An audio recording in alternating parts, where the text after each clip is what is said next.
আসসালামু আলাইকুম আপুরা, কেমন আছেন আপনারা সবাই? প্রতিদিনকার মতো আজকেও আমি আপনাদের জন্য খুবই সুন্দর একটা ডিজাইন নিয়ে হাজির হয়ে গিয়েছি। এই ফ্লাওয়ারটা এমব্রয়ডারি করার পরে যে এতটা কিউট লাগতেছিল যেটা বলার মতো না। আপনারা এমব্রয়ডারি করার পরে দেখলেই বুঝতে পারবেন যে কতটা সুন্দর হয়েছে। আর্ট করার পরেও যেরকম কিউট, এমব্রয়ডারি করার পরে তার সৌন্দর্যটা আরো দ্বিগুণ বৃদ্ধি পেয়েছে। তো কথা বলতে বলতে আমি এই ফুলের মাঝখানে যে সুন্দর একটা পার্ট আছে সেখানে আমি সুন্দর করে একটা ডিএমসি সুতা নিয়ে, হলুদ কালারের একটি সুতা নিয়ে সুন্দর করে এমব্রয়ডারিটা করে নিচ্ছি। বেসিক বর্ডার দিচ্ছি আমি এখানে। দেখতেই পাচ্ছেন এখানে আমি কিন্তু 3 তার সুতা নিয়েছি। এখানে আমি 6 তার সুতাটা দেইনি, ডিএমসি সুতা যেহেতু 6 তার সুতা থাকে সেখান থেকে আমি 3 তারটা খুলে নিয়েছি। 3 তার দিয়ে করলে কিন্তু ডিজাইনটা দেখতে আরো বেশি সুন্দর লাগে, একটু পাতলা হয় এবং এমব্রয়ডারিটাও মন মতো করা যায়। তো কথা বলতে বলতে আমার প্রায় অনেকটা এমব্রয়ডারি করাই শেষ। এই ডিজাইনটা আমি আর্ট করে নিয়েছি জেল পেন দিয়ে, এবং এই কালারটা হচ্ছে ব্লু কালারের একটা জেল পেন নিয়েছিলাম আমি এখানে। সুন্দর করে আমি এটা ফ্রি হ্যান্ডে আর্ট করেছি। আর্টের ভিডিওটা চাইলে সুন্দর একটা কমেন্ট করে দিবেন, কমেন্টের মাধ্যমে জানিয়ে দিবেন, আমি আপনাদের আর্টের ভিডিওটা শেয়ার করে দেব। তো কথা বলতে বলতে আমার পড়াটা শেষ করে এবার আমি চলে যাব এর ভিতরে যে পাতাগুলো আর্ট করে নিয়েছিলাম সেখানে আমি সুন্দর করে একটি ডিএমসি সুতা দিয়ে ফিশ স্টিচটা দিয়ে নিচ্ছি। মাশাআল্লাহ, এতটুকু এমব্রয়ডারি করার পরেও কিন্তু ডিজাইনটা অনেক সুন্দর লাগতেছে। দেখতেই পাচ্তেছেন আপনার ডিজাইনটা কতটা অসম্ভব সুন্দর লাগতেছে। তো এখানে আমি প্যারট কালারের একটা সুতা নিয়ে নিয়েছি, ডিপ প্যারট কালার যেটা সেটা নিয়েছি। এখানে আমি লাইট কালারের কোনো সুতা ব্যবহার করব না। তো কথা বলতে বলতে আমার কিন্তু ফিশবন স্টিচটা একটি পাতার হয়ে গিয়েছে। তো অপর পাতাটিতে আমি চলে যাব। এখানে আমি সুন্দর করে ফিশবন স্টিচটা দিয়ে নিচ্ছি। এরকম একটা ডিজাইন যদি আপনি করে নিতে চান তাহলে এই পাতার ভিতরে অবশ্যই ফিশবন স্টিচটা দেবেন, যেহেতু পাতাটা এমনি ভরাট দিয়ে করা, এর ভিতরে অন্য কোনো ভরাট দিলে বা অন্য কোনো কাজ দিলে কিন্তু এতটা সুন্দর লাগবে না। তো এখানেও আপনার ফিশবন স্টিচ দিয়ে বা পাতা ভরাট দিয়ে সুন্দর করে এখানের এম্ব্রয়ডারিটা করে নেবেন।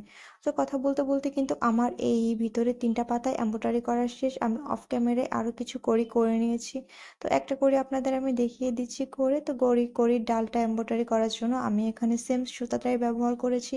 তো এই সুতাটি দিয়ে আমি সুন্দর করে এখানে ব্যাক স্টিচ করে দিচ্ছি। এখানে সবগুলো সুতায় আমি 3টা করে নিয়েছি। 3 তার সুতা দিয়ে আমি এই সম্পূর্ণ এমব্রয়ডারিটা ক্রিয়েট করে নেব।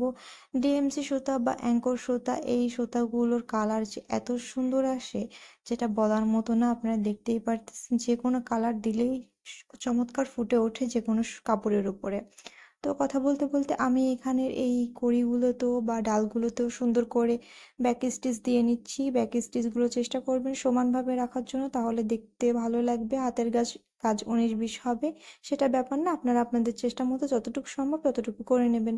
তো কথা বলতে বলতে কিন্তু আমার ব্যাক স্টিচটা শেষ। এখানে আমি যেই কড়ির পাতাগুলো ছিল সেগুলোতে আমি সেম ফিশবন স্টিচ দিয়ে এমব্রয়ডারিটা করে নিচ্ছি। আমি একটু ফাস্ট করে আপনাদের দেখাচ্ছি, আশা করি আপনারা বুঝতে পারবেন। যদি বুঝতে না পারেন তাহলে অবশ্যই একটা কমেন্ট করে জানিয়ে দেবেন, তাহলে আমার পরবর্তী ভিডিওতে আমি একটু স্লো করে দেওয়ার চেষ্টা করব। আসলে আপনারা এই কথাগুলো শেয়ার না করলে তো আমি বুঝতে পারবো না যে আপনারা আমার সেলাইগুলো বুঝতে পারতেছেন কিনা, ভিডিওটাকে ক্লিয়ার আসে কিনা সেটাও আপনারা আমাকে জানাবেন। এখন যেহেতু নেটওয়ার্কের অনেক প্রবলেম চলতেছে, বাইরেও অনেক বৃষ্টি হচ্ছে, সেহেতু আমি নিজেই যেগুলো ভিডিও দেখতে চাই সেগুলোতে মনে হয় যে ভিডিওগুলো আসলে ক্লিয়ার আসতেছে না নেটের কারণে। আপনারা আমাকে জানিয়ে দেবেন যে ভিডিওগুলো ক্লিয়ার আসে কিনা। তো কথা বলতে বলতে আমার এখানে যে কড়িগুলো ছিল সেটাই আমি সেম সুতাটা দিয়ে, হলুদ কালারের সুতা দিয়ে এইটার এম্ব্রয়ডারিটা করে দিচ্ছি পাতার সাইড দিয়ে। আপনারা এই পাতার সাইড দিয়ে এম্ব্রয়ডারিটা করার জন্য কিন্তু এভাবে সুন্দর করে এম্ব্রয়ডারিটা করে নেবেন। একটু কেয়ারফুলি এম্ব্রয়ডারিটা করে নেবেন যেন এই পাতার সুতাটা এই সুতার সাথে পেঁচিয়ে উঠে না চলে আসে। আস্তে আস্তে হাতে করবেন। আমি যেহেতু ফার্স্ট স্টেজ করে দিয়েছি সেজন্য মনে হচ্ছে আমি একটু তাড়াতাড়ি করতেছি, কিন্তু না, আমি একটু স্লোভাবেই করেছি। আপনারা এরকম স্লো করে সুন্দর করে ডিজাইনটা করবেন। হাতের কাজের ডিজাইন সুন্দর হলে কিন্তু অসম্ভব ভালো লাগে, আর সুন্দর না হলেও কিন্তু খারাপ লাগে না। তারপরেও আপনারা চেষ্টা করবেন সুন্দর করে করার জন্য। তো কথা বলতে বলতে আমার ওই হলুদ কালারের সুতার কাজেরটা শেষ হয়ে গেছে। এখন আমি চলে যাচ্ছি, এখানে আমি সুন্দর একটি সুতা চুজ করে নিয়েছি এমব্রয়ডারিটা করার জন্য। এটা হচ্ছে মিষ্টি কালার বলতে পারেন বা আপনারা অনিয়ন কালার বলতে পারেন, অনিয়ন কালারটাই মেবি হবে। সো অনিয়ন কালারের সুতাটা দিয়ে আমি সুন্দর করে উপরের কড়িটা এমব্রয়ডারি করে নিচ্ছি। তো এরকম একটা কড়ি এমব্রয়ডারি করে নিলে যে এত সুন্দর লাগে, ফুল থেকে কিন্তু আমার কড়িগুলো এমব্রয়ডারি করতে এবং দেখতেও বেশ ভালো লাগে। কড়ির এমব্রয়ডারিটা অলরেডি আমি আপনাদের সঙ্গে অনেক আগেই শেয়ার করে দিয়েছি রিলস ভিডিওর মাধ্যমে বা শর্টস ভিডিওর মাধ্যমে, আপনারা হয়তো বা দেখে নিয়েছেন। তো কথা বলতে বলতে আমি আর আমার প্রায় সব কাজই শেষ। এখন ফুলের যে বড় বড় কড়িগুলো ছিল সেখানে আমি বেসিক স্টিচটাই দিব, দিয়ে সুন্দর করে এটাও আমি সম্পূর্ণ এমব্রয়ডারি করে নেব। তো এখানেও আমি 3টা সুতা নিয়ে অনিয়ন কালারের সুতাটা দিয়ে সুন্দরভাবে এমব্রয়ডারি করে নিচ্ছি। এরকম স্টেপ বাই স্টেপ সুন্দর করে একটু কাছাকাছি করে এই এমব্রয়ডারিটা করে দেবেন, তাহলেও কিন্তু আপনাদের এই ডিজাইনটা সুন্দর হবে, বেশি ফাঁকা ফাঁকা যেন না থাকে। চেষ্টা করবেন সুন্দরভাবে করার জন্য, বাদ বাকি যতটুকু সম্ভব আপনার আমার দ্বারা। তো কথা বলতে বলতে কিন্তু আমার একটা পাপড়ি অলরেডি শেষ এমব্রয়ডারি করা। এখন আমি চলে যাব অফ ক্যামেরায়, আমি প্রায় সবটাই করে নেব, দেন আমি আপনাদের অল্প কিছু কাজ আবার দেখিয়ে দিব অন ক্যামেরায়।